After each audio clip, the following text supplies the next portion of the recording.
अमीर गरीब। हाय अनुष्का, क्या कर रही हो? थोड़ी देर के लिए घर पर आओगी? रंजना ने फोन पर अनुरोध किया। हाँ आती हूँ, बस 5 मिनट।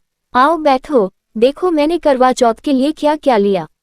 रंजना चहकते हुए बोली, ये साड़ी फेबुलस इंडिया शोरूम से ली, पूरे 15,000 की। ये देखो गले का गोल्ड नेकलेस, बिल्कुल नया डिजाइन है। इस बार 10% ऑफ था, मैंने बिल्कुल भी देरी नहीं की लेने में। अरे हो, सैंडल दिखाना तो भूल ही गई। मेट्रोपॉलिटन ब्रांड की है, सिर्फ 12,000 में मिल रही थी डिस्काउंट के बाद। कमरे में घुसते ही अनुष्का को कीमती चीजों की सजी हुई दुकान मिली। वो चुपचाप सभी चीजों को एक एक कर देखती जा रही थी, साथ ही प्रशंसा भी करती जा रही थी। अनु यार, तुमने क्या लिया इस बार करवा चौथ के लिए? अभी तक तो नहीं लिया, ले लूंगी, समय नहीं मिल पाया दरअसल। अच्छा, वैसे तुम हर बार यही बोलती हो। क्या यार, कभी तो पैसे खर्च कर लिया करो। रंजना, मैं चलती हूँ, बाद में आऊंगी। गैस पर दूध उबल रहा है। अरे कॉफी तो पीती जाओ, फिर कभी। अनुष्का मुस्कुराते हुए बोली। आ गया आप, कैसा रहा आज का दिन? अनुष्का बैग से टिफिन बॉक्स निकालते हुए बोली। सब बढ़िया रहा, तुम तैयार हो जाओ, हम बाजार किस लिए? रहने दीजिए, फालतू में जब भी बाहर जाते हैं व्यर्थ का सामान उठाकर ले आते हैं। अभी तो कुछ जरूरत भी नहीं, सब कुछ तो है। अनु, तुम हर बार यही बोलती हो, इतना मत सोचा करो ना, विनीत ने आग्रह करते हुए कहा। देखिए वो लाल रंग की साड़ी जो आपने हमारी शादी की पहली वर्षगांठ पर तोहफे में दी थी, आज भी उतनी ही खूबसूरत लगती है जैसी पहली बार लगी थी। मैं उसी को प्रेस करके पहन लूंगी कल। रही बात गहनों की, आप तो जानते ही हैं मुझे गहने ज्यादा पसंद नहीं। और बस कुछ सालों की ही तो बात है, घर की किश्त पूरी हो जाए, बेहू का एडमिशन हो जाए संगम स्कूल में, और मम्मी जी का ऑपरेशन भी तो कराना है ना आंख का। एक बार बस ये काम निपट जाए, फिर मैं हर साल साड़ी खरीदूंगी। अनुष्का एक समझदार, पारिवारिक मूल्यों में पली बड़ी लड़की थी। विपरीत परिस्थितियों का भी हंसकर सामना करना उसकी विशेषता थी। सुनो, आज मेरे लिए टिफिन मत बनाना, मीटिंग में लंच कर लूंगा। ऑफिस जाते हुए विनीत ने कहा। जानती हूँ कौन सी मीटिंग होती है हर बार, करवा चौथ के दिन। अनुष्का मन ही मन बुदबुदाते हुए बोली। दोपहर में दरवाजे की घंटी बजने पर अनुष्का दरवाजा खोलती है।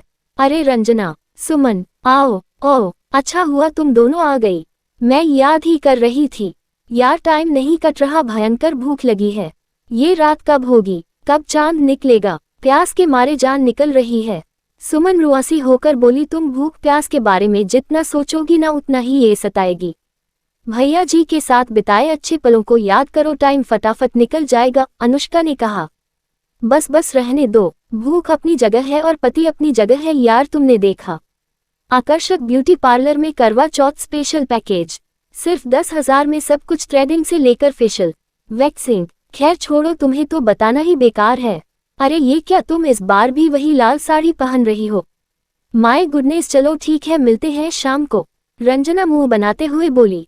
हाँ रचना, ये मेरी पसंदीदा साड़ी है, कुछ और पहनने का मन ही नहीं करता। अनुष्का पर किसी भी तरह की नकारात्मक टिप्पणी का असर ही नहीं होता था। वो हमेशा खुश रहने का प्रयास करती। शाम को 6 बजे दरवाजे की घंटी बजते ही अनुष्का का चेहरा खिल उठा।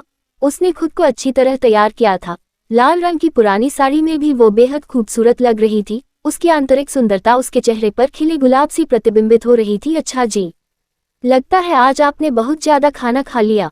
अनुष्का विनीत की भूख से बेहाल हालत को देखकर समझ गई थी कि जनाब ने सुबह से कुछ नहीं खाया।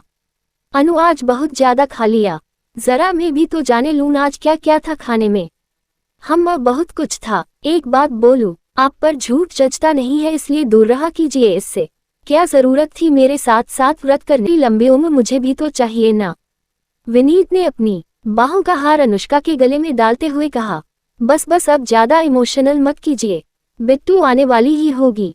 अनुष्का शर्म से लाल हुए जा रही थी। चांद तो किसी भी हालत में 11 बजे से पहले नहीं दिखने वाला। देखिए बादलों ने क्या घेराबंदी की हुई है। मुझे तो आदत है व्रत की, बस आपकी चिंता है। ओहो अनु, एक दिन अगर देर से खाऊंगा तो दुबला नहीं हो जाऊंगा। Don't worry. चांद देखकर अनुष्का और विनीत ने खाना खा लिया था। घड़ी पूरे 12 बजा रही थी। रंजना अभी भी बालकोनी में ही टहल रही थी। बार बार कभी फोन को देखती तो कभी कॉल करने का प्रयास करती। कहाँ हैं आप? कम से कम आज के दिन तो घर पर आ जाते समय पर, रंजना ने झल्लाते हुए कहा। कितनी बार कहा है रंजू, मुझे बार बार फोन मत किया करो। मैं व्यस्त हूँ, एक बार में समझ नहीं आता। कौन सा पहाड़ टूट पड़ा आज? मैंने तुम्हारे अकाउंट में 50,000 ट्रांसफर कर दिए थे ना। बोलो अब क्या चाहिए? कुछ नहीं। रंजना ने फोन काट दिया। उसे अमीर गरीब का भेद आज अच्छी तरह समझ आ गया था।